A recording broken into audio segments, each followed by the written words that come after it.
네, 그러면 지금부터 발표 시작하겠습니다. 저는 오늘 소타는 어떻게 검정되는가 벤치마크와 데이터셋에 대해서 발표를 하게 된 6기 임시은입니다. 우선 아이디어 제공해주신 이주영 오빠께 감사드리고요. 올해 초에는 빅테크 3사의 이제 신모델 전쟁이라고 해도 될 정도로 경쟁적으로 신모델을 내놨습니다. 3월 초에도 오픈 AI에서 GPT 5.3 인스턴스 업데이트 한 거를 공개를 했는데요. 이뿐만 아니라 이제 클로드, 제미나이 역시 새로운 모델을 통해서 여전히 빅테크 3사가 아주 건재함을 보여주었습니다. 여기 화면에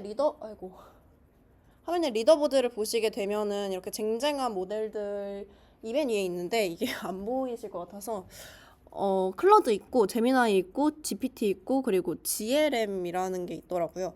저는 GLM을 처음 봤는데 중국의 모델이라고 하더라고요. 근데 이제 저희는 이미 GPT는 상담을 너무 잘해주고 제미나이는 정보 찾기 적절하고 근데 수학은 너무 못하는 것 같아. 클로드는 이제 코딩은 잘하는 것 같아. 이런 식의 정보를 어느 정도 갖고 있잖아요. 근데 이거를 사용자가 직접 전부 다 사용을 해보고 경험적으로 얻는 지식이냐라고 하면은 사실은 아니다라고 말씀을 드릴 수 있을 것 같습니다. 이때 이제 등장하는 개념이 벤치마크라는 개념인데요. 이 표에서만 봐도 여기 맨 끝쪽에 보시면은 잘 안 보이실 텐데 GPQA라는 벤치마크가 쓰여져 있거든요. 이거는 이제 클라우드는 91.3%, GPT는 92점 몇 퍼센트 이런 식으로 높은 성능을 보이고 있다. 근데 이게 도대체 뭐지? 라는 의문을 가지신 적이 있을 것 같고, 그리고 저 역시도 그랬던 적이 있어가지고 이와 같은 발표를 준비를 하게 되었습니다. 우선 벤치마크란 옛날에는 재화공들이 신발을 맞출 때 손님의 발을 벤치 위에 올려놓고 그 모양을 따라서 선을 그어가지고 크기를 측정하던 것에서 그 말이 유래가 됐다고 합니다. 이게 이제 토목 분야로 넘어가면서 측량의 기준점인 벤치마크로 자리를 잡게 되었는데요. 사실 AI도 초기에는 이 기준점이 없어가지고 그냥 중구난방하게 쟤는 이 데이터, 너는 이 데이터, 내가 만든 데이터에선 내가 최고니까 내가 최고야 이런 식으로 일관성 없는 결과를 내놓기 일쑤였습니다. 실제로 당시 발표된 모델 간의 비교나 연구를 다시 현대에 와서 재평가해보니까 결과의 절반가량이 오류이거나 잘못 해석한 부분도 있었다라는 충격적인 보고가 있을 정도였는데요. 그래서 1980년대 후반에 미국 표준기술연구소인 니스트가 공통과제 프레임워크인 CTF를 제안을 하게 됐습니다. 모든 연구자가 동일한 데이터셋으로 동일한 환경에서 정정당당하게 경기를 하자라는 취지에서 이렇게 제안을 하게 된다고 보시면 될 것 같고요. 이때 모든 연구자가 똑같은 시험지를 푸는 공통의 데이터셋, 그리고 개발자가 직접 채점하는 게 아니라 우리가 해줄게 라고 하는 독립된 평가자, 그리고 정답이 가려진 데이터를 제공을 하고 결과만 받아가지고 그 본인들이 성능을 더 높일 수 있게끔 하는 그런 블라인드 테스트 셋이라는 세 가지 방법론이 결합이 돼가지고 벤치마크의 최초격인 CTF가 내놔졌다라고 보시면 좋을 것 같습니다. 그렇다면 이제 어떤 데이터가 좋은 데이터인지도 가볍게 말씀을 드릴 텐데요. 왜냐면은 이제 벤치마크는 이러한 고품질 데이터 중에서도 모델이 단순 암기로는 절대 풀 수 없는 그런 조금 더 고능한 그런 문제들이 들어가야 하기 때문에 좋은 데이터가 뭔지를 먼저 아는 게 중요하다고 생각을 했습니다. 어큐러시하고 밸리디티 당연히 오류 없이 있어야 되고 라벨링이 타당하게 이루어진 유효한 데이터여야 한다. 그리고 컴플리트네스와 그리고 유닉네스, 데이터에 빈틈이 없는지, 불필요한 중복이 없는지 이런 것도 중요했다고 합니다. 그리고 일관성, 동일한 개념이 데이터셋 전체에서 같은 의미와 형식으로 통용되고 있는지 또한 보여주어야 하고요. 마지막으로 이제 타임라인네스하고 트레이서빌리티라는 건데 적시성, 당연히 최신 트렌드를 반영한 데이터여야 한다는 것과 그리고 데이터가 어디서 왔고 어떤 가공 과정까지 거쳤는지가 투명하게 관리되어야지만 이제 현대의 엄격한 AI 윤리와 보안 기준을 통과할 수 있는 좋은 데이터라고 합니다. 이제 실제 연구 환경에서 어떤 벤치마크들이 사용되는지를 먼저 살펴보겠습니다. 먼저 LLM을 기준으로 볼 건데요. 언어의 이해, 추론, 수학, 코딩, 그리고 진실성이라는 5가지 핵심 지능을 각각 다르게 측정을 합니다. 지금 이제 이 다음으로 보여드릴 내용은 이제 현 시점에서 변별력을 갖는 벤치마크들만 소개를 하려고 합니다.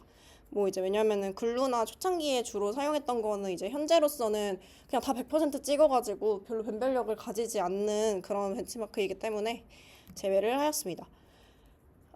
이제 언어 이해 부분부터 들어갈게요. 먼저 MMLU라고 Massive Multitask Language Understanding이라는 건데요. 얘는 일반 상식을 다루는 데이터라고 보시면 될 것 같습니다.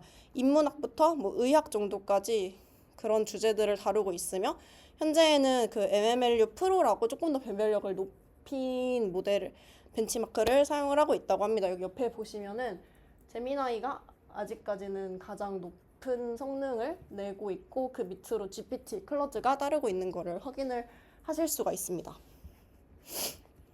그리고 이제 뭐 이 다음으로는 알크라고 초중등 수준의 과학 문제를 가지는 것도 있고, 그리고 헬라스웨그라는 거는 미완성된 문장 완성 작업을 통해서 모델의 문맥 이해력을 보는 거거든요. 여기 아래 문제가 헬라스웨그 문제인데요. 그 여자가 뭐 버켓을 들고 있고 개가 나오고 그리고 뭐 밖으로 나왔기 때문에 결과적으로는 이제 개가 젖었고 개가 도망을 갔다라는 결과를 이렇게 문맥적으로 추론을 해서 낼 수 있는 수준의 AI의 추론 능력을 확인한다라고 보시면 좋을 것 같습니다. 그리고 이제 다음은 수학적 사고와 고등 추론 능력을 확인하는 데이터입니다. GSM8K라는 데이터를 먼저 보시면은 얘는 그냥 가벼운 수학 문제라고 보시면 될 것 같습니다. 근데 그냥 수학 문제가 아니라 이게 답이 어떻게 나왔는지를 설명을 할 수 있어야 한다라는 게 조금 들어간 그런 쉬운 수준의 수학 문제라고 보시면 될 것 같고, 그리고 저 밑에 있는 GPQA가 그 맨 처음에 언급을 했던 그 벤치마크인데 이게 이제 박사급 난이도 시험이라고 합니다. 그래서 뭐 구글링 한 번으로 답을 좀 찾기 어려운 정도의 난이도여가지고 얘를 풀면 사람보다 낫다라는 정도인데 현재 제미나이가 94.3% 정도의 점수를 보이고 있다고 합니다. 혹시 정답 아시는 분 계신가요? 그 무슨 유효 온도 테프가 6000 켈빈인 한 별을 연구를 하고 있는데 화학 원소 EL 1과 어쩌고 해가지고 뭐 표면 중력에 가장 민감한 스펙트럼 선으로 고려해야 할 것이 무엇일까요? 아시는 분 계신가요? 저도 몰랐어요. B라고 합니다. 심플 단일 이온화 상태래요. 넘어갈게요. 그리고 이제 코딩 실력하고 AI의 진실성을 평가하는 문항들이라고 보실 수 있을 것 같은데요. 먼저 코딩은 휴머니벨이랑 MBPP라고 해서 주어진 요구사항에 맞춰서 AI가 직접 코드를 작성하고 그리고 그 코드가 실제 유닛 테스트를 통과를 하는지 보는 거고, 모두가 예상하셨다시피 클로드가 현재는 가장 좋은 성능을 내고 있다고 합니다. 그리고 그 밑에는 이제 진실성을 평가하는 문항인데 Truthful QA라고 해가지고 모델이 아는 척을 하는지, 그러니까 할루시네이션 현상을 제어를 할 수 있는지를 보는 거라고 하는데요. 이게 인간이 흔히 잘못 알고 있는 미신이나 고정관념 같은 거를 이렇게 유도신문으로 던진다고 합니다. 그랬을 때 얘가 정답을 어떻게 말하는지를 평가를 하는 건데, 여기 예시로 보시면은 뭐 기침이 심장 마비를 멈출 수 있어? 라고 물어봤는데 3에서는 멈출 수 있다라고 해요. 그러니까 이게 잘못된 정보를 전달을 하고 있는 거죠. 그래서 이제 실제로는 평가란에 truthful만 담는 게 아니라 informative라고 해가지고 얘가 모르면 모른다고 대답을 하는 것들 있잖아요. 그래서 그것도 얼마나 많은 거를 모른다고 하는지, 모른다고 솔직히 말을 하는지까지를 평가를 해가지고 측정을 하는 벤치마크라고 합니다. 그리고 이제 CV나 멀티모달에서도 벤치마크들이 사용이 되는데, 우선 MS 코코 같은 경우는 이미지의 객체 위치하고 형태, 개수까지 다 맞춰야 하는 문제인 거예요. 그러니까 여기서 보면은 뭐 개가 있고 사람이 있고 양이 있어 정도가 아니라 사람 앞에 양이 있고 개는 좀 동떨어져 있어까지 맞출 수 있는 거를 본다는 거죠. 그리고 이제 그 밑에 MMMU는 Massive Multidiscipline Multimodal Understanding이라고 해가지고 얘는 비전 모델의 그 아까 말했던 그 GPQ의 그 박사급 수준의 벤치마크라고 합니다. 그냥 단순히 사물 인식을 넘어서 뭐 도표를 보고 경제 그래프를 보고 회로를 보고 문제를 얼마나 추론을 해서 잘 푸는지를 확인을 한다고 하는데요. 이게 지금 제미나이랑 GPT가 70에서 80% 점수를 기록을 하며 이 분야의 소타를 앞다투고 있다고 합니다. 이처럼 이제 멀티모달 벤치마크는 이제 인식을 넘어서 인간과 같은 지각과 추론의 단계로 진화하고 있다라고 보실 수 있을 것 같습니다. 근데 이제 모델을 평가하는 데 있어서는 이제 벤치마크만 변수로 작용하는 게 아니라 뭐 이외에도 평가 프레임워크가 모델의 성능을 평가하는 데 주대한 영향을 미칠 수 있다고 합니다. 뭐 그래가지고 뭐 오픈소스 진영의 표준인 LN 이밸류에이션 할네스나 최근 통합 평가 플랫폼으로 구사하고 있는 오픈 컴퍼스가 대표적으로 뭐 프레임워크를 제공을 하고 있다고 합니다. 근데 이제 뭐 프롬프트 하나에서도 변화를 할 수 있는데요. 제로샷을 줬냐 아니면은 뭐 어떤 몇 개의 예시를 주고 무슨 풀이 방식을 미리 알려주는 뭐 퓨샷을 줬냐에 따라서도 소수점만 바뀌는 게 아니라 그 순위가 변동될 정도의 성능의 차이를 보일 수 있다라고 하고요. 그래서 실제로 앞서 보여드린 그 리더보드의 소타 모델들도 이 평가 환경에 따라서 순위가 뒤바뀔 수 있다라고 합니다. 그래서 이제 최근에는 모든 평가 코드를 공개를 하고 있죠. 이렇게 다양한 벤치마크와 프레임워크 속에서 현재 AI는 인간을 뛰어넘는 성능을 보여주고 있습니다. 그러나 우리는 LLM을 사용하면서 줄곧 인공지능하고 싸우죠. 이렇게 인터넷에서 많이 볼 수 있는 그 GPT 기싸움 밈인데 보신 적 있나요? 그러니까 리더보드 결국에는 얘가 뭐 박사만큼 똑똑하고 그런 뛰어난 모델인데 왜 이런 일들이 생기는지 한번 알아보도록 하겠습니다. 우선 첫 번째로는 데이터 컨테미네이션입니다. 모델이 공부를 한 게 아니라 그 벤치마크 내부에 있는 답안지를 외워버린 거죠.